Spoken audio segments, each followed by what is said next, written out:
പ്രിയപ്പെട്ട പ്രേക്ഷകരെ, നമ്മുടെ മാധ്യമങ്ങൾ മറച്ചു വെച്ച ഒരു വാർത്ത നിങ്ങളോട് പറയാനാണ് ഞാൻ കുമാർ സാർ ഇരിക്കുന്നത്. കാരണം നമുക്കറിയാം, ഗുജറാത്തിനെ കുറിച്ച് പറയുമ്പോൾ ഗുജറാത്ത് കലാപം, ശൂലം, ഭ്രൂണം എന്നൊക്കെ നമ്മുടെ മാധ്യമങ്ങളും ഇവിടുത്തെ ആളുകളും പറയും. എന്നാൽ അവർ ഗോദ്രയെക്കുറിച്ച് പറയില്ല. ഗോദ്രയിൽ 2002 ഫെബ്രുവരി 27 കർസേവകരുമായിട്ട് വന്ന തീവണ്ടിക്ക് അതിന് S6 കോച്ചിന് തീ വെച്ച് 59 പേരെ കൊലപ്പെടുത്തിയതിൻ്റെ സ്വാഭാവിക പ്രതികരണമാണ് ഗുജറാത്ത് കലാപം. പക്ഷേ അവർ ഗോദ്രയെക്കുറിച്ച് പറയില്ല. ഗോദ്രയിൽ കർഷകരെ, കുട്ടികളും സ്ത്രീകളും അടക്കമുള്ള ആളുകളെ തീ വെച്ച് കൊന്ന മുസ്ലിം ആക്രമണത്തെക്കുറിച്ച്, മുസ്ലിം നരവേട്ടയെക്കുറിച്ച് പറയാതെ ഗുജറാത്ത് കലാപത്തെക്കുറിച്ച് പറയും. എന്നിട്ട് പറയും ആ തീവണ്ടിയുടെ കോച്ച് തന്നെ കത്തിയതാണ്. അങ്ങനെ ഒരു സിനിമ പോലും ഇറങ്ങി, മോഹൻലാലിനെ വെച്ചിട്ടൊരു സിനിമ പോലും ഇറക്കി. അപ്പോൾ ഗോദ്ര, അതേ തുടർന്ന് ഗോദ്ര വീണ്ടും ചർച്ചയായി. പക്ഷേ ഗോദ്രയെ സംബന്ധിച്ച് വളരെ പ്രധാനപ്പെട്ട ഒരു സംഭവം ഈ കഴിഞ്ഞ ദിവസം നടന്നു. ഗുജറാത്തിലെ ലോക്കൽ ബോഡി തെരഞ്ഞെടുപ്പായിരുന്നു. ഗുജറാത്തിലെ തദ്ദേശ സ്വയംഭരണ സ്ഥാപനങ്ങളിലേക്ക് നടന്ന തെരഞ്ഞെടുപ്പിൽ BJP തൂത്തുവാരി, ആട്ടാപാടെല്ലാം തൂത്തുവാരി. നമ്മുടെ മാധ്യമങ്ങൾ റിപ്പോർട്ട് ചെയ്തില്ല. അവിടെ മുനിസിപ്പൽ കോർപ്പറേഷനിൽ 15 BJP ജയിച്ചു. മുനിസിപ്പാലിറ്റി 84-ൽ 78 BJP ജയിച്ചു. ജില്ലാ പഞ്ചായത്ത് 34-ൽ 33 BJP ജയിച്ചു. ഒരെണ്ണം ആം ആദ്മി പാർട്ടി ജയിച്ചു. താലൂക്ക് പഞ്ചായത്ത് 260, അതിൽ 253 BJP ജയിച്ചു. ഇത്ര വലിയ വിജയം തെരഞ്ഞെടുപ്പ് പടിവാതിൽക്കൽ നിൽക്കുക 2027 തെരഞ്ഞെടുപ്പാണ്. അതിനു മുമ്പ് ഗുജറാത്തിൽ നേടിയത് മാധ്യമങ്ങൾ മറച്ചു വെച്ചു. അതോടൊപ്പം മാധ്യമങ്ങൾ ചെയ്ത വലിയൊരു ചതിയുണ്ട്. ഈ വൻ വിജയം നേടിയ, കൂറ്റൻ വിജയം നേടിയ BJP 84 മുനിസിപ്പാലിറ്റികളിൽ 78 നേടിയ BJP, ഗോദ്ര മുനിസിപ്പാലിറ്റിയുടെ ഭരണവും BJPക്കാണ്.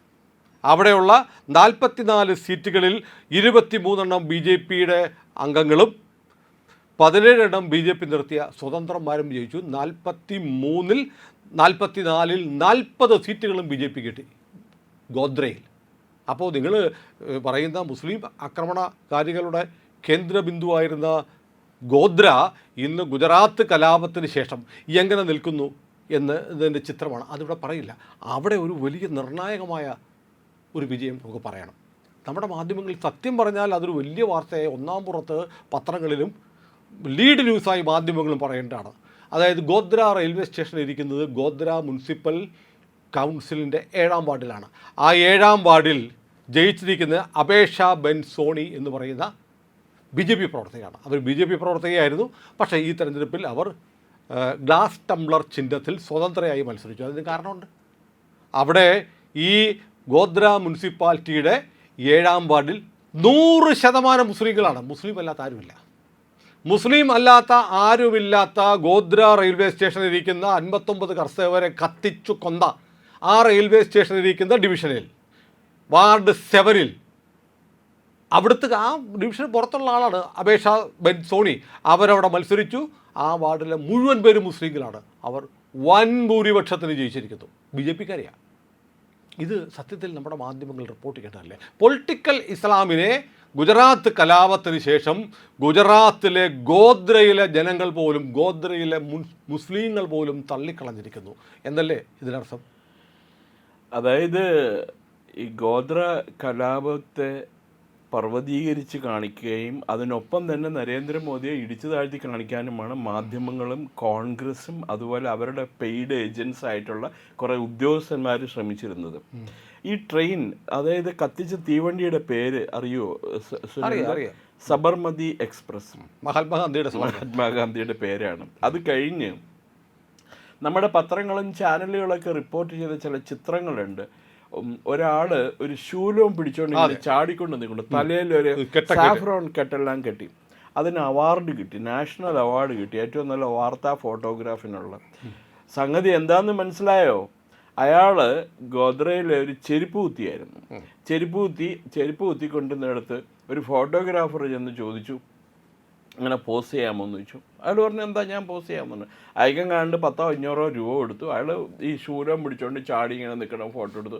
ഇതാണ് ഗോദ്ര എന്ന് പറഞ്ഞ് പ്രചരിപ്പിച്ചു. അതിന് അവാർഡും കിട്ടി. മറ്റൊരു പടമില്ലേ, ഒരു തന്നെ ഇങ്ങനെ കൈകൂപ്പിക്കൊണ്ട് എന്നെ കൊല്ലരുതേ, അതും ഇതുപോലെ പറഞ്ഞെടുപ്പിച്ച ചിത്രമാണെന്ന് പിന്നീട് തെളിയിക്കപ്പെട്ടു. പിന്നെ ഈ ശൂലവും പിന്നെ ഭ്രൂണവും ഇല്ലേ, ശൂലം കൊണ്ട് കുത്തി ഭ്രൂണം പുറത്തെടുത്തു. ഇത് സത്യമാണ് സാർ, അത് സത്യമാണ് സാർ, ഒന്നും പറയരുത്, സത്യമാണ്, അത് സത്യമാണ്. എവിടെയാണെന്നറിയോ? കേരളത്തിലാണത്. 1921 മറ്റേ പുള്ളിക്കാരനുണ്ടല്ലോ, വാരിയങ്കുന്നന്റെ കാലത്ത് മലബാറിലെ നായർ നമ്പൂതിരി കുടുംബങ്ങളിലെ പെണ്ണുങ്ങളുടെ വയറ് കുത്തിക്കേറി ശൂലം കൊണ്ട് കുത്തി എടുത്തിട്ടുണ്ട് ഭ്രൂണത്തെ. സാറ് അവർക്ക് ശീലമുള്ള കാര്യമല്ലേ അവർ പറയുള്ളൂ. ഞാൻ പറയാൻ വന്ന 1946 ജൂൺ 6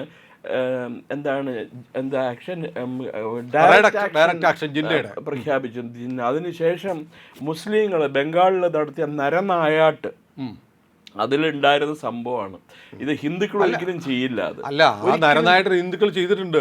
നരനായാട്ട് സഹിക്കാൻ വയ്യാതെ വന്നപ്പോൾ ഗോപാൽ പത്ത, കൊൽക്കത്തയിലെ ഇറച്ചി വെട്ടുകാരനായിരുന്ന ആട് വ്യാപാരിയായ ഗോപാൽ പത്ത ഹിന്ദുക്കളെ സംഘടിപ്പിച്ച് തിരിച്ചടിച്ചു. പക്ഷെ എത്ര നാളെന്ന് വെച്ചിട്ടാണ് സുനിൽ തിരിച്ചടിക്കാതിരിക്കുക? ആരാണെങ്കിലും ആളെ മുട്ടിയാൽ ചേരയും കടിക്കും.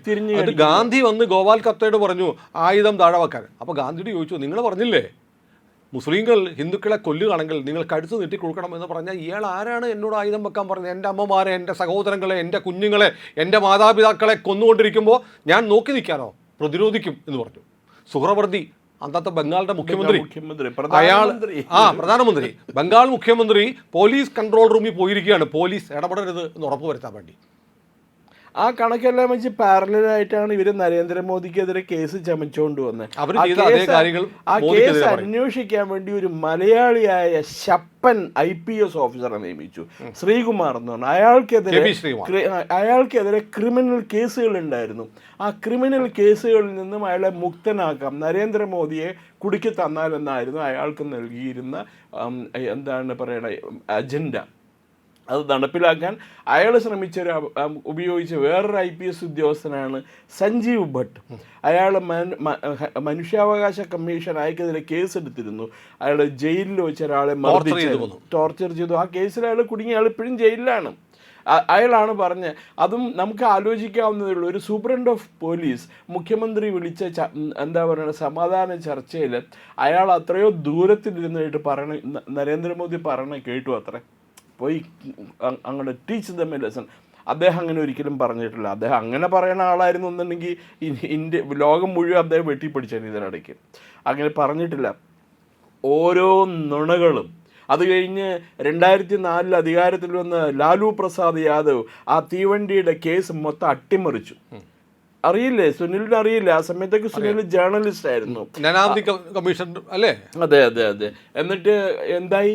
അത് കഴിഞ്ഞ് പിന്നെ വേണ്ടുണ്ടായിരുന്നു മുൻ CBI ഡയറക്ടർ നമ്മുടെ തമിഴ്നാട് കേഡറിലുള്ള RK രാഘവനെ സുപ്രീം കോടതി സ്പെഷ്യൽ ഇൻവെസ്റ്റിഗേഷൻ ടീമിൻ്റെ മേധാവിയായിട്ട് നിയമിച്ചു.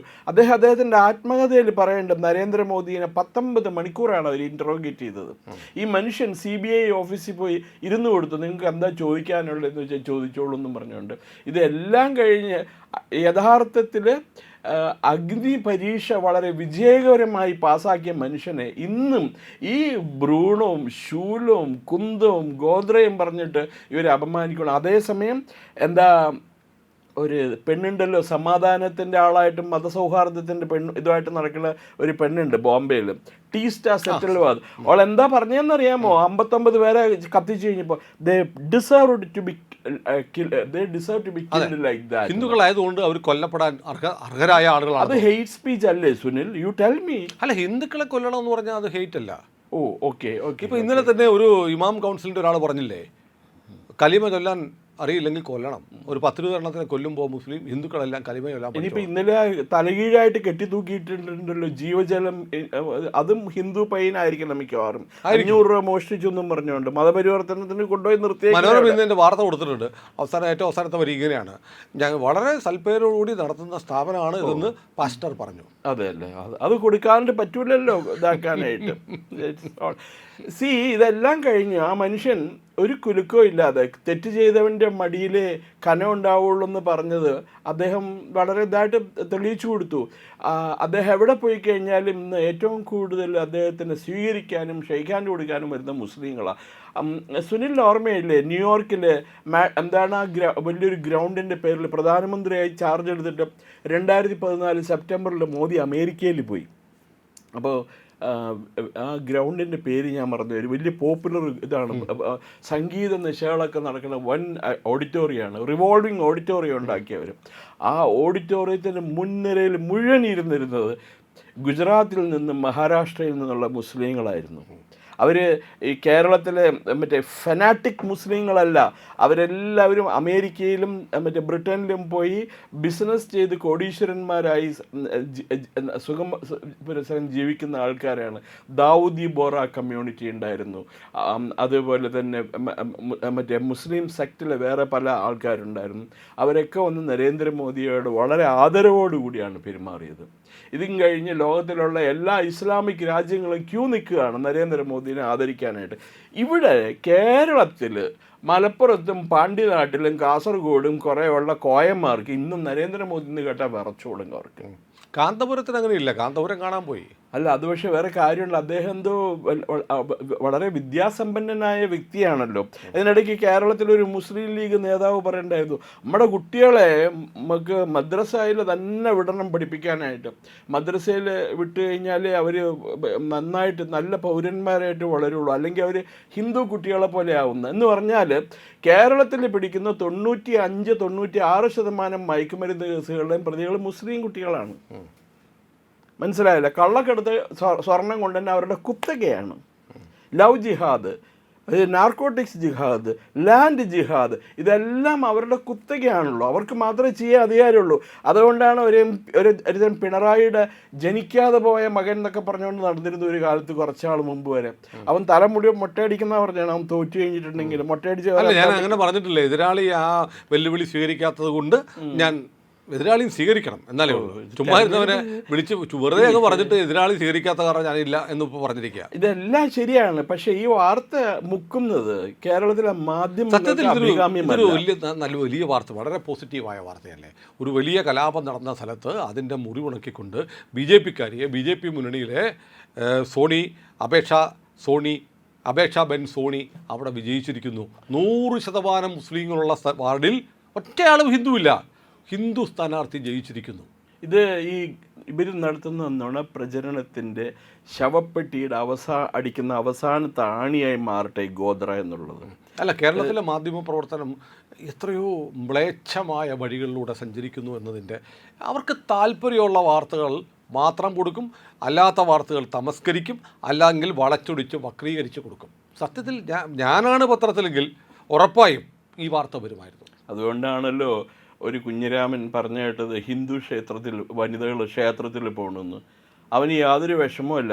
മറ്റേ മുസ്ലിം സ്ത്രീകൾ നിസ്കരിക്കാൻ പോകണമല്ലോ, അല്ലെങ്കിൽ ക്രിസ്ത്യൻ സ്ത്രീകൾ പള്ളിയിൽ പങ്കെടുക്കാൻ പോകണമല്ലോ, പ്രദക്ഷിണ ഘോഷയാത്രയിൽ പോയി പള്ളിയിൽ സ്ത്രീകളെല്ലാം അവിടെ പോകുന്നു. അമ്പലങ്ങളിൽ നിരന്തരം പരിപാടിയാണ്. അവിടെ ഭക്ഷണം കഴിക്കാൻ രാവിലെ പ്രഭാത ഭക്ഷണം, ഉച്ചയ്ക്ക് അന്നദാനം, വൈകിട്ട് ഭക്ഷണം, അങ്ങനെ സ്ത്രീകളെല്ലാം അമ്പലത്തിൽ പോയിരുന്നാൽ രാജ്യം മുടിഞ്ഞു പോകുന്നതാണ്. അത് കണ്ടിട്ടാണ് അവൻ്റെ മുടി മുഴുവൻ കൊഴിഞ്ഞു പോകണേ. പെട്ടത്തലയൻ, വേറൊരു പെട്ടത്തലയനുണ്ട്. കുട്ടികളുടെ എന്താ പറയുക ഉത്സവത്തിന് ഗോമാംസം വിളമ്പിയില്ല എന്നും പറഞ്ഞുകൊണ്ട്. അദ്ദേഹത്തിൻ്റെ വളരെ ക്ലാസിക് ഒരു ഡയലോഗ് സാറ് കേട്ടില്ലായിരുന്നു, ഓർക്കുന്നില്ലേ? നിങ്ങളൊരു മസാല ദോശ കഴിക്കുമ്പോൾ പരാജയപ്പെടുന്നത് ഭരണഘടനയാണ്. മസാല ദോശ ബ്രാഹ്മണിക്കൽ ഹെജിമണിയുടെ ഭാഗമാണല്ലോ. നിങ്ങൾ ഓരോ മസാല ദോശ കഴിക്കുമ്പോഴും ഭരണഘടന പരാജയപ്പെടുമെന്നുള്ള ഒരാപ്തവാക്യം അദ്ദേഹത്തിൻ്റെ വകയായിട്ടുണ്ട്. ഏതായാലും പ്രിയപ്പെട്ട പ്രേക്ഷകരെ, ഈ വാർത്ത കേരളത്തിലെ മാധ്യമങ്ങൾ തമസ്കരിച്ചതാണ്. നമ്മളത് റിപ്പോർട്ട് ചെയ്യാൻ 2 ദിവസം വൈകി. പക്ഷേ 2 ദിവസം വൈകി എന്നതല്ല, ആ വാർത്ത പറയുക എന്നുള്ളതാണ് പ്രധാനം. അതുകൊണ്ട് അത് ഞങ്ങൾ കേരളത്തിൻ്റെ പൊതുസമൂഹത്തിന് മുന്നിൽ ഗോദ്രയിലെ റെയിൽവേ സ്റ്റേഷനിലിരിക്കുന്ന സബർമതി എക്സ്പ്രസിൻ്റെ കോച്ച് നമ്പർ 6 തീവച്ചു കൊന്ന ആളുകൾ, പ്രതികൾ ജീവിക്കുന്ന 7th വാർഡിലെ സ്ഥാനാർത്ഥിയായി മത്സരിച്ച് ജയിച്ചിരിക്കുന്നത് മുഴുവൻ പേരും മുസ്ലിങ്ങൾ മാത്രമുള്ള ആ വാർഡിൽ അവരൊരു ഹിന്ദുവിനെ BJPക്കാരിയെ വിജയിപ്പിച്ചിരിക്കുന്നു, BJP മുന്നണി സ്ഥാനാർത്ഥിയെ വിജയിപ്പിച്ചിരിക്കുന്നു എന്ന വാർത്ത വളരെ പോസിറ്റീവായ വാർത്തയാണ്. എല്ലാവരും അറിയേണ്ടതാണ്. അത് നിങ്ങളുടെ അറിവിലേക്ക് ഇന്ത്യ ലൈവ് പതിവ് പോലെ ഞങ്ങൾ മാത്രം അത് കൊണ്ടുവരുന്നു. അത് നിങ്ങൾ ചർച്ച ചെയ്യണം. ഒപ്പം തന്നെ നമ്മുടെ ചാനൽ സബ്സ്ക്രൈബ് ചെയ്യാൻ മറക്കാതിരിക്കുക. നാളെ തിരഞ്ഞെടുപ്പാണ്. കേരളത്തിലെ തിരഞ്ഞെടുപ്പ്, ബംഗാളിലെ തിരഞ്ഞെടുപ്പ്, തമിഴ്നാട്ടിലെ തിരഞ്ഞെടുപ്പ്, അസമിലെ തിരഞ്ഞെടുപ്പ്, മറ്റുള്ളവർ പറയാത്ത ഇതുപോലെയുള്ള വാർത്തകളുമായി ഞങ്ങൾ ഉണ്ടാവും. ഇന്ത്യ ലൈവും നമ്മുടെ മറ്റേ 2ാമത്തെ ചാനലായ C4N മലയാളവും ഉറപ്പായും കാണണം. സബ്സ്ക്രൈബ് ചെയ്യാത്തവർ 2 ചാനലുകളും ഇപ്പോൾ തന്നെ ചെയ്യണമെന്ന് വിനയപൂർവ്വം ഓർമ്മിപ്പിക്കുന്നു.